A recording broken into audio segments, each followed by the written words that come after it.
सीता की खोज तृतीय भाग श्री ब्रह्मेश्वरनाथ मिश्र जी महाराज द्वारा रचित है। इसे हम आपको पढ़ के सुनाने का प्रयास करेंगे। गिद्ध संपाति द्वारा सीता जी का निश्चित पता बता देने के पश्चात बंदर सब आपस में मंत्रणा कर रहे हैं कि इस अपार समुद्र को कैसे लांघा जाए। सब बंदर कहते हैं कि हम इस समुद्र को लांघने में सक्षम नहीं हैं।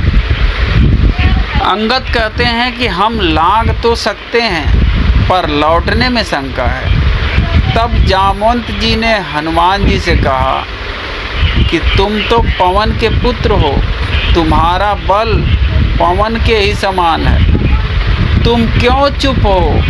सुनते ही हनुमान जी पर्वत के आकार का होकर गरजे, अभी इस समुद्र को सोख लूँगा। हनुमान जी सभी बंदरों को वहीं प्रतीक्षा करने को कहकर श्री राम जी की जय बोलते हुए बड़ी वेग से उछले और आकाश मार्ग से लंका नगरी को प्रस्थान कर गए। इसी प्रसंग पर प्रस्तुत है श्री ब्रह्मेश्वरनाथ मिश्र जी महाराज द्वारा रचित ये रचना सीता की खोज का तृतीय भाग, जो आपको हम पढ़ के सुनाने को प्रयास कर रहे हैं। कि चले सिय खोजन को कपि सारे, सिए चले सिय खोजन को कपि सारे। करत विचार कपिन सब मिली के, करत विचार कपिन सब मिली के। कहीं विधि लाघम जलधि अपारे, करत विचार कपिन सब मिली गए। कहीं विधि लाघम, कहीं विधि लाघम जलधि अपारे। चले सिय खोजन को कपि सारे, चले सिय खोजन को कपि सारे। सबके मन शंका अति भारी, सबके मन शंका अति भारी। लाघत लागे न पारे, चले सिय खोजन को कपि सारे। चले सिय खोजन को कपि सारे। सबके मन शंका अति भारी। लाघत लागे न पारे, चले सिय खोजन को कपि सारे। चले सिय खोजन को कपि सारे। कह अंगद हम लागी सकै हों, कह अंगद हम लागी सकै हों। लौटत संके हमारे, चले सिय खोजन को कपि सारे। चले सिय खोजन को कपि सारे।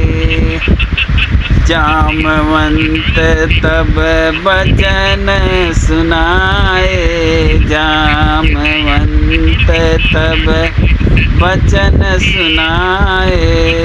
हनुमत तुम हो क्यों मन मारे, चले सिय खोजन को कपि सारे। चले सिय खोजन को कपि सारे।